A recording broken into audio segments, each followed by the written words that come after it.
Puji Tuhan. Marilah kita sama-sama membaca firman Tuhan dari kitab 2 Tawarik 22 ayat 1 sampai 12. Demikian firman Tuhan. Lalu penduduk Yerusalem mengangkat Ahazia, anaknya yang bungsu, menjadi raja menggantikan dia, karena semua anaknya yang lebih tua umurnya telah dibunuh oleh gerombolan yang datang ke tempat perkemahan bersama-sama orang-orang Arab. Dengan demikian, Ahazia, anak Yoram, Raja Yehuda, menjadi raja. Ahazia berumur 42 tahun pada waktu ia menjadi raja, dan setahun lamanya ia memerintah di Yerusalem. Nama ibunya ialah Atalia, cucu Omri. Ia pun hidup menurut kelakuan keluarga Ahab, karena ibunya menasihatinya untuk melakukan yang jahat. Ia melakukan apa yang jahat di mata Tuhan, sama seperti keluarga Ahab. Sebab sesudah ayahnya mati, mereka menjadi penasihat-penasihatnya yang mencelakakannya. Atas nasihat mereka pula, ia pergi bersama-sama Yoram bin Ahab, Raja Israel, untuk berperang melawan Hazael, Raja Aram, di Ramot Gilead. Tetapi orang-orang Aram melukai Yoram. Kemudian pulanglah ia ke Yisrael untuk diobati oleh karena luka-luka yang didapatnya di Rama pada waktu ia berperang melawan Hazael, Raja Aram. Dan Ahazia, anak Yoram, Raja Yehuda, pergi menjenguk Yoram bin Ahab di Yisrael karena dia sakit. Telah ditentukan Allah bahwa Ahazia akan menemui ajalnya pada waktu ia mengunjungi Yoram. Maka ketika Ahazia datang, pergilah ia bersama-sama Yoram mendapatkan Yehu, cucu Nimsi, yang telah diurapi Tuhan, supaya dialah yang melenyapkan keluarga Ahab. Sementara Yehu melakukan penghukuman atas keluarga Ahab, ia menjumpai pembesar-pembesar Yehuda dan anak-anak saudara-saudara Ahazia yang melayani Ahazia, juga mereka dibunuhnya. Lalu ia mencari Ahazia. Ahazia tertangkap ketika ia bersembunyi di Samaria. Ia dibawa kepada Yehu, lalu dibunuh, tetapi dikuburkan juga karena kata orang, dia ini cucu Yosafat yang mencari Tuhan dengan segenap hatinya. Dari keluarga Ahazia, tidak ada lagi yang sungguh. Ulang. Dari keluarga Ahazia, tidak ada lagi yang sanggup memerintah. Ketika Atalia, ibu Ahazia, melihat bahwa anaknya sudah mati, maka bangkitlah ia membinasakan semua keturunan raja dari kaum Yehuda. Tetapi Yozabat, anak perempuan raja, mengambil Yoas bin Ahazia, menculik dia dari tengah-tengah anak-anak raja yang hendak dibunuh itu, memasukkan dia dengan inang penyusunya ke dalam gudang tempat tidur. Demikianlah Yosabat, anak perempuan Raja Yoram, istri Imam Yoyada. Ia adalah saudara perempuan Ahazia, menyembunyikan dia terhadap Atalia, sehingga ia tidak dibunuh Atalia.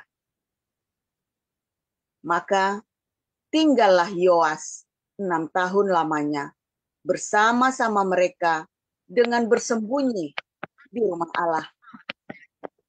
Sementara Atalia memerintah negeri. Demikian. Ya. Silakan, Bu Sarma. Baik, saya akan bacakan kebenaran firman Tuhan dari 2 Tawarik 23. Beginilah firman Tuhan. Tetapi dalam tahun ke-7 Yoyada memberanikan diri dan ia mengadakan persepakatan dengan para kepala pasukan 100, yakni Ajaria bin Yeroham, Ismail bin Yohanan, Ajaria bin Obed, Maasea bin Adaya, dan Elisafat bin Jikri. Mereka mengelilingi Yehuda dan mengumpulkan orang-orang Lewi dari semua kota di Yehuda, serta kepala-kepala puak orang Israel, dan mereka semua datang ke Yerusalem. Lalu seluruh jemaah itu mengikat perjanjian dengan raja di rumah Allah. Kata Yoyada kepada mereka, "Lihatlah anak raja, biarlah ia memerintah, seperti yang telah difirmankan Tuhan tentang anak-anak Daud. Inilah yang harus kamu lakukan. Sepertiga dari kamu, yakni yang selesai bertugas pada hari Sabat, baik imam maupun orang Lewi, haruslah menjadi penunggu pintu. Sepertiga lagi haruslah berada di istana raja, dan sepertiga pula di pintu gerbang dasar. Sedang seluruh rakyat haruslah berada di pelataran rumah Tuhan. Siapapun tidak boleh memasuki rumah Tuhan selain daripada para imam dan orang-orang Lewi yang bertugas.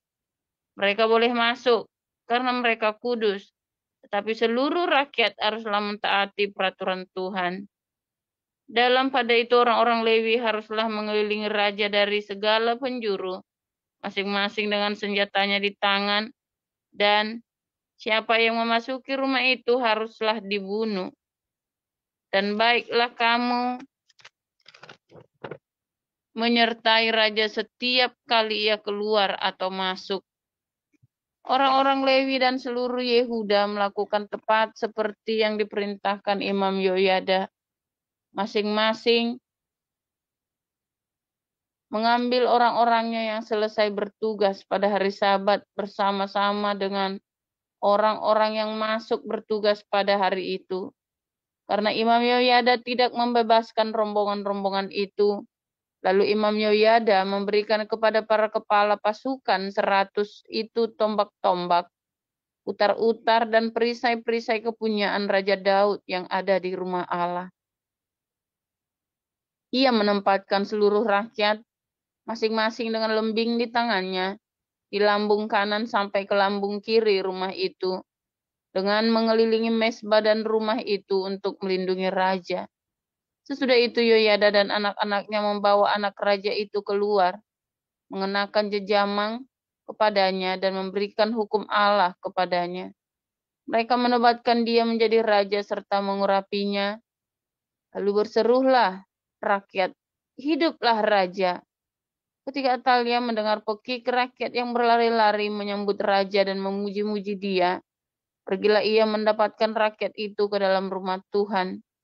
Lalu dilihatnya lah raja berdiri dekat tiangnya pada jalan masuk, sedang para pemimpin dengan para pemegang nafiri ada dekat raja.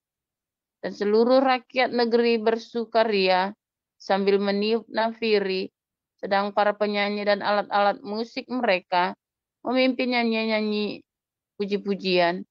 Maka Atalia mengoyakkan pakaiannya sambil berkata, "Hianat, hianat!" Tetapi Imam Yoyada menyuruh keluar para kepala pasukan 100, yakni orang-orang mengepalai tentara. Katanya kepada mereka, "Bawalah dia keluar dari antara barisan. Siapa yang memihak kepadanya harus dibunuh dengan pedang. Sebab imam itu telah berkata tadinya, 'Jangan kamu membunuhnya di rumah Tuhan.'" Lalu mereka menangkap perempuan itu. Pada waktu ia sampai ke jalan masuk istana raja pada pintu gerbang kuda, dibunuhlah ia di situ. Kemudian Yoyada mengikat perjanjian antara dia dengan segenap rakyat dan raja, bahwa mereka menjadi umat Tuhan. Sesudah itu, masuklah seluruh rakyat ke rumah Baal, lalu merobohkannya. Mereka memecahkan mesbah-mesbahnya dan patung-patungnya dan membunuh Matan, imam Baal, di depan mesbah-mesbah itu. Kemudian Yoyada menyerahkan pengawasan atas rumah Tuhan kepada imam-imam dan orang-orang Lewi yang telah dibagi-bagi dalam rombongan oleh Daud untuk bertugas di dalam rumah Tuhan, yakni untuk mempersembahkan korban bakaran kepada Tuhan. seperti tertulis di dalam Taurat Musa, dengan sukaria dan dengan nyanyian menurut petunjuk Daud. Juga ditempatkannya penunggu-penunggu pintu pada pintu-pintu gerbang rumah Tuhan, supaya dalam hal apapun juga jangan masuk seseorang yang najis. Sesudah itu ia mengajak para kepala pasukan 100, para pemuka, para pemerintah rakyat dan seluruh rakyat negeri, lalu membawa raja turun dari rumah Tuhan. Mereka masuk ke istana raja melalui pintu gerbang atas, lalu mendudukkan raja ke atas tahta kerajaan. Bersukarialah seluruh rakyat negeri dan amanlah kota itu setelah Atalia mati dibunuh dengan pedang. Demikian. Ya, silakan Pak Apen 1 Petrus 3. Ya, saya lanjutkan 1 Petrus pasal 3 ayat 1 sampai 22.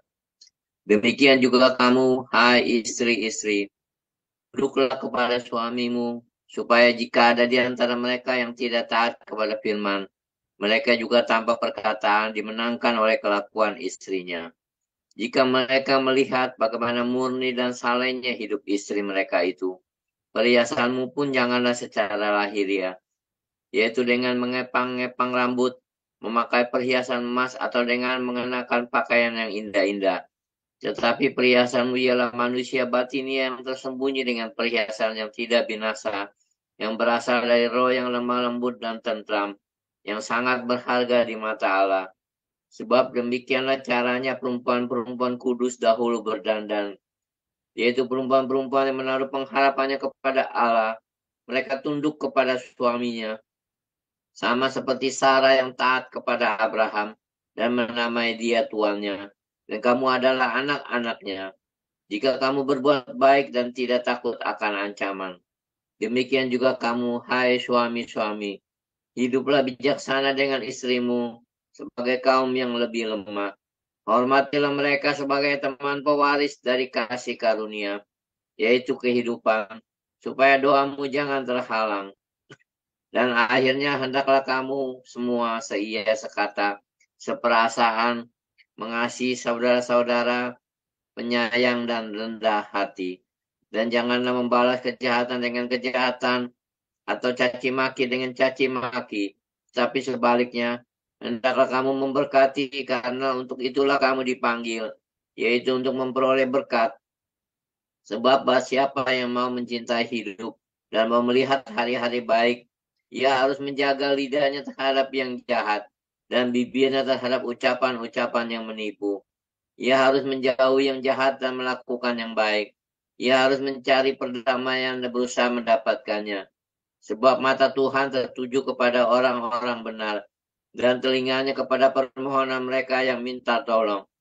Tetapi wajah Tuhan menentang orang-orang yang berbuat jahat. Dan siapakah yang akan berbuat jahat terhadap kamu jika kamu rajin berbuat baik? Tetapi sekalipun kamu harus menderita juga karena kebenaran, kamu akan berbahagia. Sebab itu janganlah kamu takuti apa yang mereka takuti, dan janganlah gentar. Tetapi kuduskanlah Kristus dalam hatimu sebagai Tuhan, dan siap sedialah dalam segala waktu untuk memberi pertanggungan jawab kepada tiap-tiap orang yang meminta pertanggungan jawab dari kamu tentang pengharapan yang ada padamu. Tetapi haruslah dengan lemah lembut dan hormat, dan dengan hati nurani yang murni, supaya mereka yang memfitnah kamu karena hidupmu yang saleh dalam Kristus menjadi malu karena fitnah mereka itu. Sebab lebih baik menderita karena berbuat baik, jika hal itu dikehendaki Allah, daripada menderita karena berbuat jahat. Sebab juga Kristus telah mati sekali untuk segala dosa kita. Ia yang benar untuk orang-orang yang tidak benar, supaya ia membawa kita kepada Allah. Ia yang telah dibunuh dalam keadaannya sebagai manusia, tetapi yang telah dibangkitkan menurut roh. Dan di dalam roh itu juga ia pergi memberitakan Injil kepada roh-roh di dalam penjara, yaitu kepada roh-roh yang dahulu pada waktu Nuh tidak taat kepada Allah. Ketika Allah tetap menanti dengan sabar waktu Nuh sedang mempersiapkan bahteranya, di mana hanya sedikit, yaitu 8 orang yang diselamatkan oleh air bah itu. Juga kamu sekarang diselamatkan oleh kiasannya, yaitu baptisan. Maksudnya bukan untuk membersihkan kenajisan jasmani, melainkan untuk memohonkan hati nurani yang baik kepada Allah oleh kebangkitan Yesus Kristus yang duduk di sebelah kanan Allah setelah ia naik ke surga sesudah segala malaikat, kuasa, dan kekuatan ditaklukkan kepadanya. Demikian firman Tuhan. Terima kasih para lektor, Bu Nerliana, Bu Sarma, dan Pak Apeng. Kita akan mendengarkan renungan firman Tuhan yang akan disampaikan oleh Pastor Paulsang yang berjudul Atalia, Neraka di Telapak Kaki Ibu. Silakan Pastor. Ya, wah Ibu Cinta sampai membaca judulnya aja nggak tega ya Bu Cinta ya. Tolong tampilkan 1 Petrus 3 ayat 1 dan 2 ya saudara ya. Luar biasa, berbahagialah orang yang mendengar firman dan melakukannya. Ya, maka orang-orang ini akan hidup di dalam cinta kasihnya Tuhan, dalam segala keberuntungan dari surga. Ya, nah, saudara, Anda lihat ya,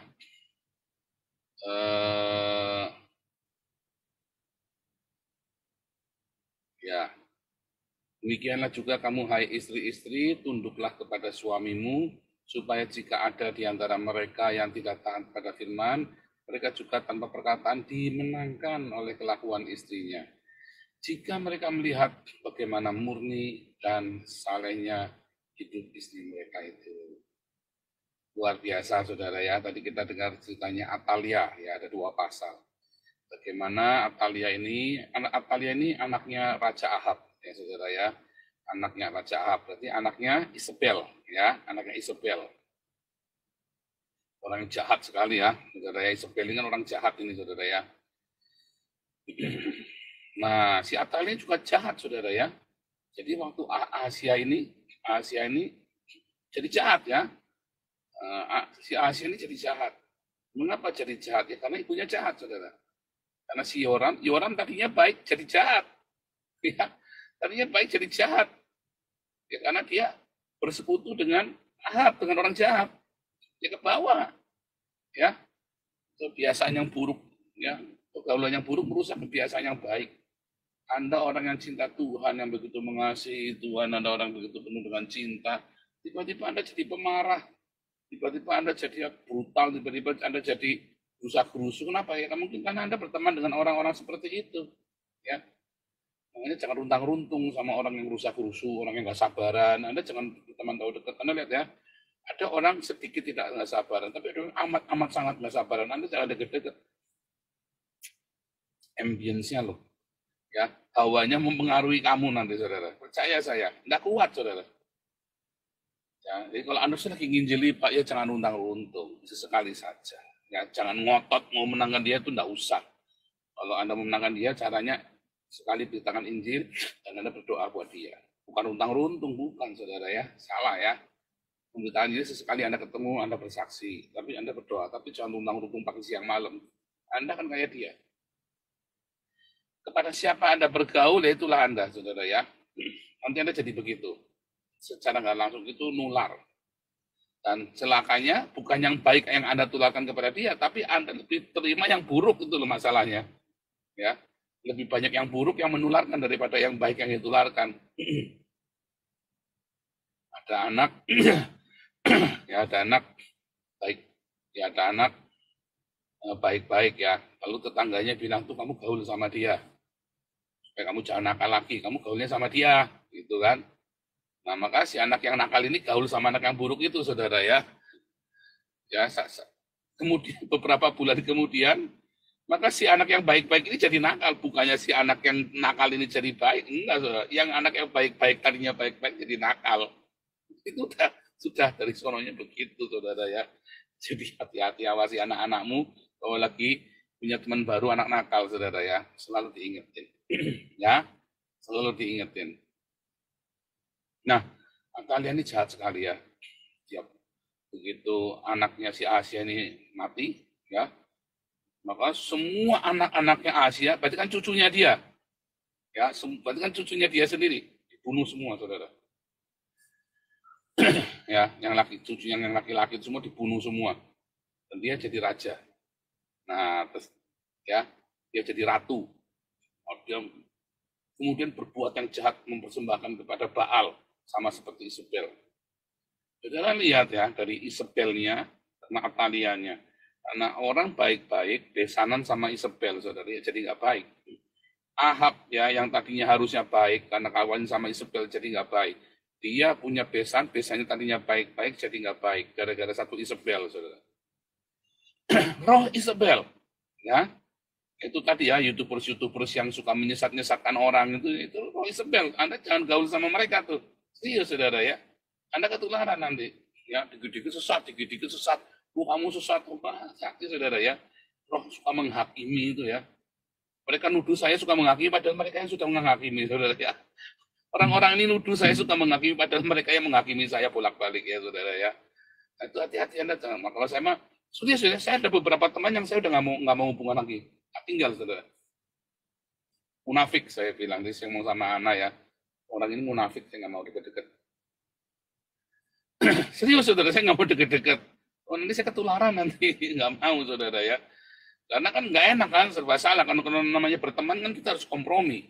Saya nggak mau kompromi dengan hal kemunafikan, saya nggak mau kompromi. Enggak, saya mendingan nggak berteman sama sekali. Nggak mau kompromi, nggak rugi, nggak apa-apa. Serius ya saudara ya. Nggak. Kita ada orang-orang yang nggak usah. Serius ya, iya enggak kalau sama saya. Saudara kalau berteman dengan saya juga gitu ya. Apa yang di hati saya itulah itu, ya.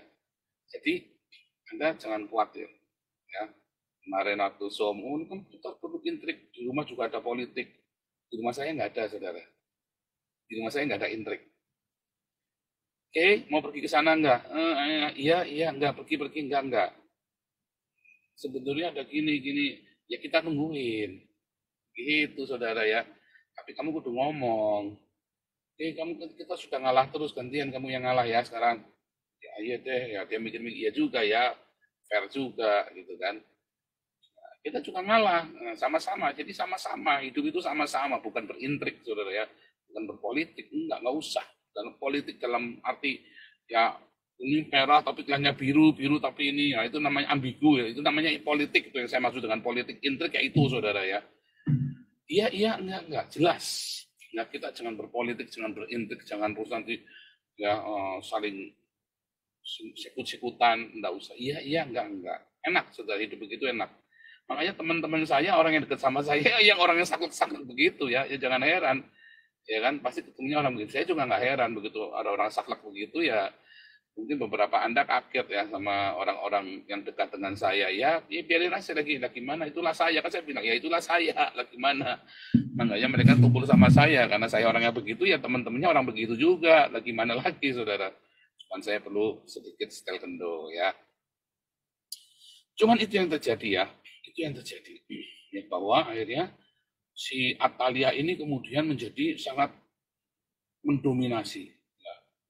Karena dari Isabel, dari Atalia ini orang-orang brengsek. Wanita-wanita yang brengsek. Maka anak-anaknya, mantunya, cucunya ya brengsek semua, saudara ya. Jadi tidak benar semua. Nah, gimana, saudara? Kalau bilang surga di telapak kaki ibu, kalau yang ini enggak, saudara ya. Neraka semua. Loh, iya saudara ya. Anda istri-istri ya, Anda mama-mama, nenek ya, ibu, istri ya. Anda mempengaruhi keluarga Anda loh. Hati-hati. Ya, saya tidak mengatakan bahwa akan menjudge Anda enggak ya, sorry ya saudara ya. Tetapi sebagian besar ya keluarga itu akan baik kalau istri atau ibunya atau istrinya itu ya baik saudara.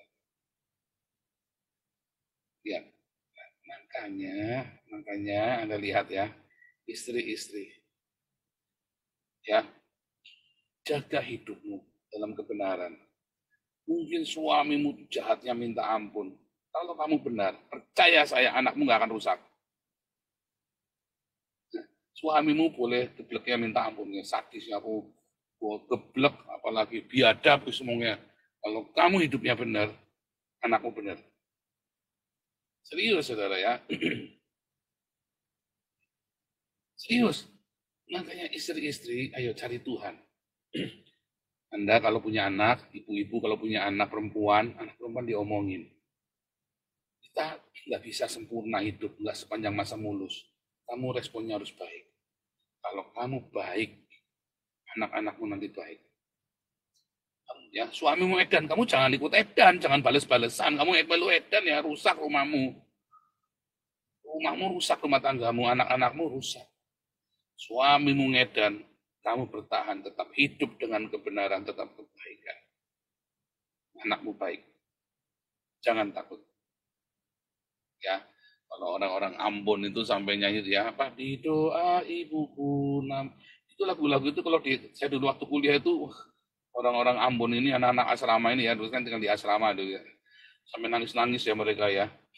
Terus saya lihat saudara, ibu-ibu yang baik anaknya baik saudara ya. Ibunya berdoa itu ya, ibunya berdoa buat anak-anaknya tiap sore gitu ya. Kan bagus itu lagu itu ya, di doa tiap sore ya, di waktu sore hari ku dengar ibuku sujud bertelut dan berdoa, dan dia dengar namanya disebut tiap sore waktu rumahnya lagi sepi, dia pulang, jadi dia dengar ya, dia ngeliat ibunya lagi berdoa syafaat buat suaminya, buat anak-anaknya. Seharusnya Anda begitu kan, berdoa syafaat buat anak-anakmu, ya buat suamimu, buat Anda punya setiap hari Anda punya waktu khusus buat berdoa buat anak-anakmu, buat suamimu, saudara. Anda begitu enggak? Mami saya begitu, saudara ya. Mami saya itu namanya dulu cuma lulusan SMP, ya tinggal di kampung, ya saudara ya. Ya begitulah. Kalau pagi sarapan petasan, malam makannya dinamit, saudara ya. Ya begitu Anda tahu sendiri. Tetapi tiap pagi dia berdoa, Tuhan tolong, dia sebut nama suaminya. Tuhan, dia sebut satu-satu nama saya, saudara, nama anak-anaknya. Tuhan tolong, kalau kita lagi ada masalah, dia sebut satu-satu. Mami saya berdoa begitu. Wah, papi saya mah gila itu, saudara ya, kalau ngebukin istrinya. Dan papi saya nggak bekerja selama belasan tahun, nggak bekerja. Bayangin ya. Dan sampai tante saya ngomong, heran saya, kalian orang tuanya tidak benar, tapi anak-anaknya kok nggak ada yang, anak-anaknya kok benar semua. Ya, saudara ya, karena ada ibu yang berdoa di dalam segala keterbatasan mami saya yang kurang baik, yang orang nganggap apalah semua yang jelek tentang mami saya.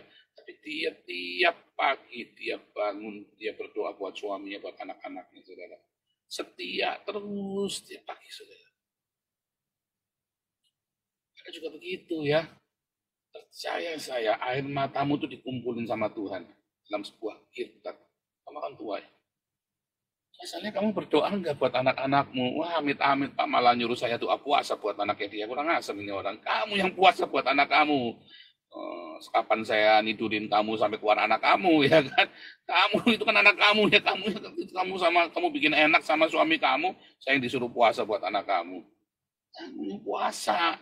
Serius, saya mah jengkel tadi bilang bantu puasa apa tuh? Nggak mau. Kamu kira puasa itu enak, saudara? Apalagi kalau anak lagi bikin tahu goreng, tahu Tegal, suruh puasa, saya paling pusing. Doyan. Aduh, itu godaan terbesar itu. Kalau anak lagi bikin tahu Tegal, saudara, waduh, bingung saya suruh puasa. Aduh, mau puasa nanti dulu akhirnya nggak jadi. Aduh, Anda yang puasa, seberapa Anda cinta sama suamimu, seberapa Anda cinta sama anak-anakmu, puasa buat mereka, saudara. Nah, selain Anda berdoa, berpuasa, Anda hidup sesuai firman Tuhan dalam kesederhanaan, ya, dalam ketulusan hati, ya, di dalam kasih, Anda rajin diakonia. Orang mau cantiknya kayak apa kalau hatinya busuk, saudara? Ya, maaf saudara ya, enak saudara. Pertama kali cantik, ya cantik ya, iya cuma buat nge-seks doang. Kalau buat hidup bareng mah nggak mau. Ya enggak saudara. Saya kalau ngomong kan vulgar ya saudara ya. Cantik ya, iya cantik ya buat nge-seks doang. Tapi buat hidup bareng nggak mau. Tapi orang-orang yang istri-istri yang hatinya luar biasa, murni, hatinya tulus, itu buat hidup bareng enak, saudara. Kayak istri saya ini, hatinya murni, baik. Ya kita kayak berteman. Tiap hari kita jalan gandengan, senang, saudara. Kita ngomong, kadang-kadang ribut, kadang-kadang bertengkar. Ya bertengkar sebagai teman, teman bertengkar. Tapi kan sepadan, bukan gebuk-gebukan.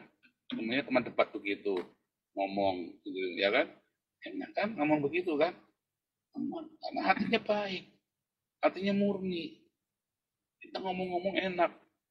Ya kan? Lalu kecantikan itu keluar dari hidupnya. Ya enggak?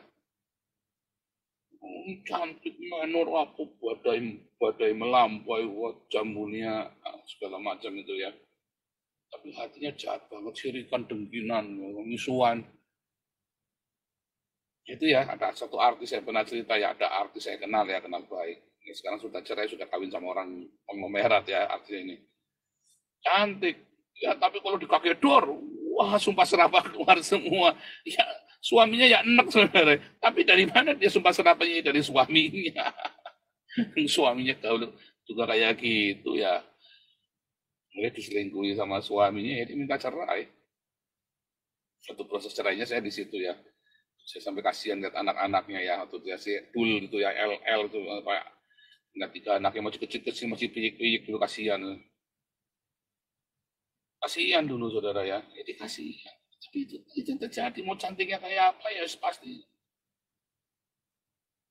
Nah, masalahnya suaminya juga geblek juga. Kamu pengen istrimu sempurna, kamu sendiri tiap hari ngebukin dia, tiap hari kamu iniin dia ya, membuli, dibully sama suaminya sendiri. Gimana istrinya kamu udah kepahitan. Ya. Kali ini saya bilang sama istri-istri, kamu bertahan. Jangan menjadi cermin bagi suamimu. Kali ini jangan. Ya kalau kemarin saya bilang sama suami-suami, istrimu tuh ya cerminnya kamu. Tapi hari ini Anda bertahan, saudara. Memang mau nggak mau kamu bertahan kayak apa? Ya kamu akan bercermin dari suamimu dengan sendirinya. Tapi untuk yang satu ini kamu bertahan. Tetap setia sama Tuhan. Doa, puasa. Ya, jaga terus kemurnian hatimu. Ya, tetap hidup dalam kesederhanaan, berdiakonia. Ya, ya ke salon perlu, tapi kalau saya menor-menor pakai jambul melambai, topan badai itu enggak perlu, saudara. Enggak perlu. Ya, saudara ya. Ingat-ingat, saudara, nanti Anda menang. Kalau Anda sudah menang, anak-anakmu menang. Dan walaupun suamimu membawa neraka ke rumah, kamu jadi pemadam kebakaran. Suamimu boleh bawa neraka ke rumah, kamu semprotin tiap hari, saudara. Dengan doa, dengan puasa, dengan hidup di dalam diakonia, dalam kesederhanaan. Menang pasti, jangan percaya saya, menang kamu, saudara. Anak kamu kan menang, mami saya menang. Wah, mami saya menang, saudara ya. Yang lihat anak-anaknya semua sarjana ya. Mami saya sempat tahu anak saya jadi dokter ya, sudah ya. Kakak saya sudah semua ya. Dia sampai, waduh ngeri saudara perjuangannya mami saya ya. Sendirian begitu. Waduh sambil dikebukin lakinya. Sambil kerja biayain anaknya sekolah. Sampai ngutang-ngutang. Sampai, wah saya bilang mami jangan utang buat saya lagi. Stop ya. Jangan utang lagi buat saya. Sampai saya ngomong begitu ya saudara ya. Mami saya menang, dia panen semuanya. Dari apa? Dari doanya, dari puasanya. Di dalam segala ketidakmampuannya, dalam segala kebodohannya, dalam segala kenaifannya, tapi dia pemenangnya. Karena dia berdoa, dia berpuasa tiap hari. Bahkan waktu saya gegeran sama anak dulu, kita sudah, ya aku dengar ya 4 tahun itu ya. Anak-anak saya itu ya, panggil anak-anak ya, si Waisam mereka dipeluk sama dia, dipeluk. Berdoa buat papa mama. Doa, anak saya diajari berdoa, saudara. Menang. Akhirnya kami pun menang, saudara. Saya sama anak pun menang. Karena mami saya bukan ibu saya bukan Isabel. Ibu saya bukan Isabel. Ibu saya orangnya sederhana, orang yang naif, tapi rajin berdoa, dia setia, dia tekun, dia cari Tuhan. Cucu-cucunya semua cari Tuhan. Tekun setia, didoakan, berdoa buat papa mama. Ya, Anda mau menang? Tekun ya dalam doa, dalam puasa, berdiakonia, hidup sahaja senantiasa. Ya, Tuhan Yesus memberkati. Haleluya.